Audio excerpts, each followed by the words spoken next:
यदि आज आपको इस वीडियो के माध्यम से आपकी कुछ ऐसी आदतों के बारे में पता चले जो आपको अमीर नहीं बनने दे रही है, तो ये आपके लिए फायदे का सौदा होगा या फिर नुकसान का? ऑफ कोर्स फायदे का सौदा होगा। हमारी आदतें मकड़ी के जाले के समान होती है, बनते समय बहुत छोटी होती है और हमें फर्क नहीं पड़ता, लेकिन वही मकड़ी का जाला जब बड़ा हो जाता है तो पूरे घर में गंदगी कर देता है। आदतें सिर्फ बुरी हो ये जरूरी नहीं है, आदतें अच्छी भी हो सकती है, अच्छे परफ्यूम की तरह। आप थोड़ा सा लगाइए और आप खुशबू से महक उठते हैं। आज का ये वीडियो भी उस परफ्यूम की तरह है जो आपके जीवन को महका देगा। इस वीडियो में हम जानने वाले हैं 9 ऐसी आदतों के बारे में जो आपको अमीर बनाएंगी, और अगर ये आदतें आपके अंदर नहीं है तो यकीन मानिएगा आप जीवन भर मिडिल क्लास ही रहेंगे। तो चलिए शुरू करते हैं।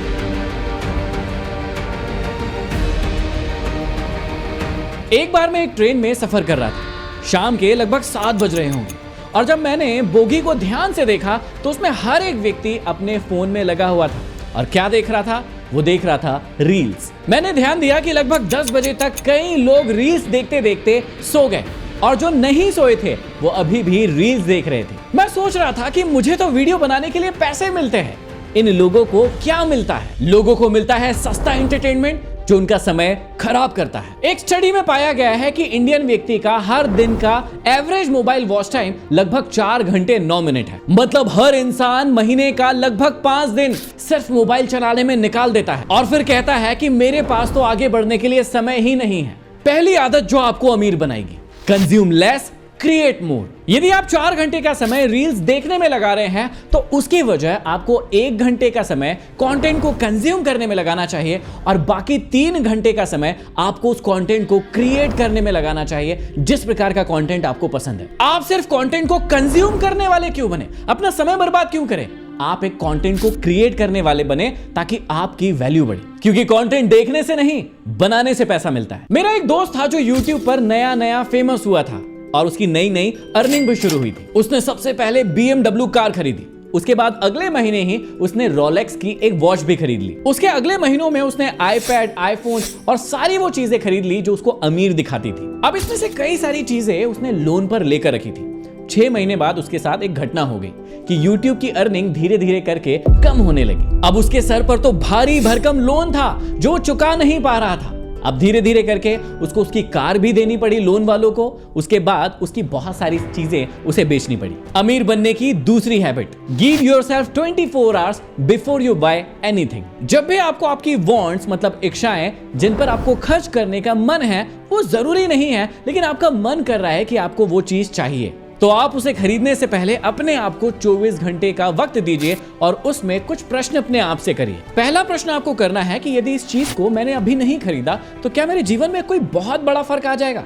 अब यदि फर्क नहीं आने वाला है तो आपको इस चीज को खरीदने की कोई जरूरत नहीं है। दूसरा प्रश्न आपको अपने आप से करना है कि जो चीज मैं खरीदने जा रहा हूं वो मेरी असेट्स है या फिर लायबिलिटीज है। यदि असेट्स है तो आप दिल खोलकर खरीद सकते हैं, लेकिन यदि लायबिलिटीज है तो आपको थोड़ा सोचना चाहिए। और तीसरा और सबसे महत्वपूर्ण प्रश्न कि क्या इस चीज को खरीदने के बाद मेरे ऊपर कोई बोझ बढ़ने वाला है? यदि आपके ऊपर लोन का बोझ आने वाला है एक बहुत बड़ा, तो आपको फिर से सोचना चाहिए, और उसके बाद भी यदि आपको जरूरी लगता है तभी उन चीजों को खरीदना चाहिए। मैंने जब अपनी पहली कोचिंग शुरू की थी तब मैं हर महीने लगभग 1 लाख रुपए कमाने लगा था। पहले ही महीने से मैंने LIC में निवेश करना शुरू कर दिया था जो मेरी दूसरी इनकम का सोर्स बन गई थी। उसके 1 साल के बाद मैंने एक प्रॉपर्टी खरीदी जो मेरी तीसरी इनकम का सोर्स बनी, और उसके अगले 6 महीने के बाद मैंने सेमिनार्स लेना भी शुरू कर दिया जो मेरी चौथी इनकम की सोर्स बन गई। अब लगभग 2 सालों में मेरे पास 4 इनकम के नए सोर्स बन चुके थे। तो अमीर बनने की तीसरी हैबिट, हर 6 महीने में एक नई इनकम का सोर्स क्रिएट करो। देखिए ऑनलाइन इंडस्ट्री का जमाना चल रहा है और इसमें नई इनकम क्रिएट करना बहुत आसान हो गया है। आप घर पर बैठे बैठे भी ये कर सकते हैं। अब मल्टीपल इनकम सोर्स बनाने के 3 बहुत बड़े फायदे हैं। पहला सबसे बड़ा फायदा है कि आप किसी एक इनकम सोर्स पर डिपेंड नहीं रहते हैं, इसलिए आप स्ट्रेस फ्री रहते हैं। दूसरा, आप इन्फ्लेशन मतलब आने वाली महंगाई को बीट कर पाते हैं और आप अच्छी जगहों पर निवेश कर पाते हैं। और तीसरा, आप बहुत ही जल्दी कम उम्र में फाइनेंशियली फ्री भी हो जाते हैं। अमन के 2 दोस्त हैं जिनसे उसकी दोस्ती 1 साल पहले ही हुई है। रोहित नाम का एक दोस्त है जो उसे सिर्फ काम पड़ने पर ही फोन लगाता है और जैसे ही उसका काम होता है वो उसे भूल जाता है। जब अमन का बर्थडे आता है तो रोहित को उसका बर्थडे याद तक नहीं रहता। लेकिन अमन का दूसरा दोस्त है जिसका नाम अशोक है और वो उसे हर 15-20 दिनों में एक बार कॉल जरूर लगाता है, उसके हालचाल पूछता है, उसकी फैमिली के हालचाल पूछता है। और अभी अभी उसका बर्थडे भी आया था जो कि अशोक को अच्छे से याद था, उसने उसे बर्थडे भी विश किया था। अब आप मुझे एक जवाब दीजिए कि अमन किस व्यक्ति के ज्यादा करीब फील करेगा, रोहित के या फिर अशोक के? और अगर दोनों में से किसी एक व्यक्ति को उसे चुनना है तो वो किसे चुनेगा?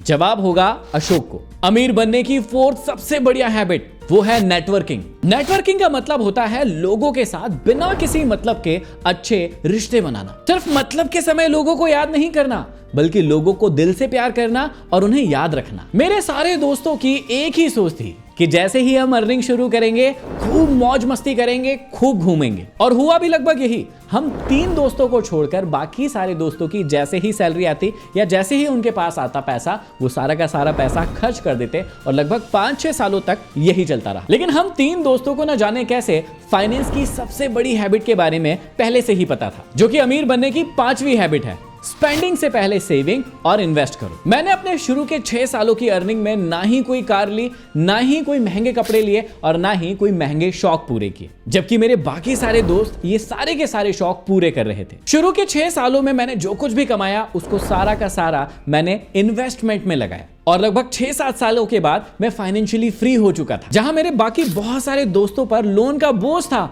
वहां पर हम 3 दोस्त फाइनेंशियली फ्री हो चुके थे और अब अपनी जिंदगी को बहुत मजे से जी रहे थे। जब भी आप कोई चीज खरीदते हैं तो क्या उसे खरीदने से पहले आप उसके रिटर्न के बारे में सोचते हैं, जिसे हम ROI कहते हैं? मोस्टली लोग ऐसा कभी नहीं सोचते हैं और कुछ लोग इसे सोचते हैं। और यही है अमीर बनने की 6वीं आदत। हर बड़ी खरीदी से पहले उसका ROI चेक करो। जैसे मैंने जब 20 लाख का प्लॉट खरीदा था तो वो प्लॉट बाद में जाकर दुगना हो गया, जिसने मुझे बहुत अच्छा रिटर्न दिया। लेकिन मैंने 20 लाख की कार भी खरीदी थी। उस कार ने मुझे कोई रिटर्न तो नहीं दिया, बल्कि हर महीने और हर साल कुछ ऐसे खर्चे होते हैं जो मुझे कार पर खर्च करने ही पड़ेंगे, जैसे पेट्रोल का खर्च, उसकी सर्विस का खर्च या फिर उसके इंश्योरेंस का खर्च। तो इससे मेरी जेब से पैसे जा ही रहे हैं। तो जब भी आप कोई महंगी चीज खरीदते हैं तो पहले अपने आप से ये पूछें कि ये आपकी जेब में कुछ देकर जाने वाला है या आपकी जेब को खाली करवा कर जाने वाला है। अब आपको मुझे ईमानदारी से कमेंट करके बताना है कि जब भी आप आपके दोस्तों के साथ बातचीत करने बैठते हैं तो आप किस प्रकार की बातचीत करते हैं उनके साथ। क्या आप आइडियाज, ग्रोथ, अपॉर्चुनिटीज या सक्सेस के बारे में बात करते हैं उनके साथ में, या फिर आप चीप एंटरटेनमेंट, पॉन या फिर एक दूसरे की चुगलियां लगाते हैं? यहीं पर है अमीर बनने का 7वां सबसे बड़ा हैबिट, टॉक अबाउट ग्रोथ। 24 घंटों में आप जिस चीज को सबसे ज्यादा समय देंगे, याद रखिएगा आप उसी चीज को अपने जीवन में अट्रैक्ट करते हैं। अब आप मुझे कमेंट करके बताइए कि आप अपने दोस्तों के साथ किस चीज को अट्रैक्ट कर रहे हैं। सोहम ने दिल्ली में अपनी गर्लफ्रेंड को प्रपोज किया और उसे कहा कि मैं तुमसे बहुत प्यार करता हूं। और उसी समय में लखनऊ में आदित्य भी अपनी गर्लफ्रेंड को प्रपोज कर रहा था, लेकिन उसने कुछ और कहा। आदित्य ने कहा कि तुम जिस प्रकार से मेरा ख्याल रखती हो मुझे बहुत अच्छा लगता है। जब तुम मुस्कुराती हो तो मेरी सारी की सारी टेंशन खत्म हो जाती है और जब मैं तुम्हारे साथ में टाइम स्पेंड करता हूं तो वो समय मेरे लिए सबसे अच्छे पल होते हैं। आप मुझे कमेंट बॉक्स में कमेंट करके बताइए कि दोनों के प्रपोज करने में सबसे बड़ा अंतर क्या है। अंतर है स्पेसिफिक ना होने का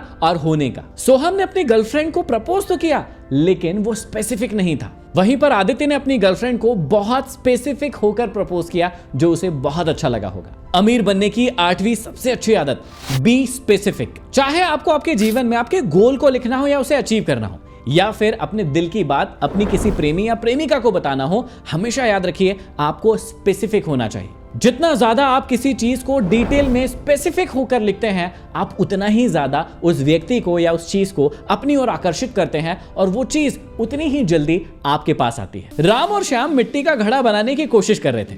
राम ने श्याम से कहा कि देखना, मैं एक बार में ही परफेक्ट घड़ा बना दूंगा। आज से पहले राम ने कभी घड़ा नहीं बनाया था।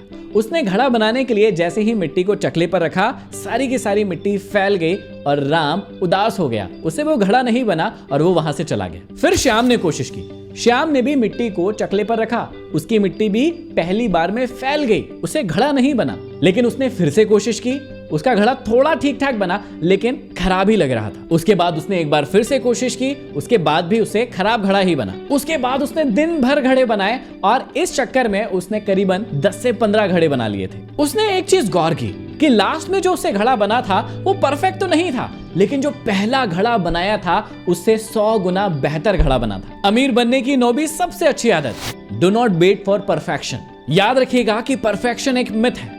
आप शुरू करिए और करते चले जाइए, एक दिन आप परफेक्ट हो ही जाएंगे। अगर आपको लगता है कि ये वीडियो किसी के बहुत काम आ सकता है तो सबसे पहले इस वीडियो को उस इंसान तक शेयर जरूर कर दीजिए। इन 9 आदतों को अपने जीवन में अपनाइए और आप अमीरी की ओर आगे बढ़ेंगे, ये मैं प्रॉमिस करता हूं। चैनल पर नए हैं सब्सक्राइब करिए और कमेंट करके बताइए कि इनमें से कौन कौन सी आदतें आपके अंदर हैं। और ऐसे ही पावरफुल वीडियोस देखना चाहते हैं तो यहां पर क्लिक करें। अगले वीडियो में फिर मिलते हैं, तब तक के लिए आप सभी का धन्यवाद।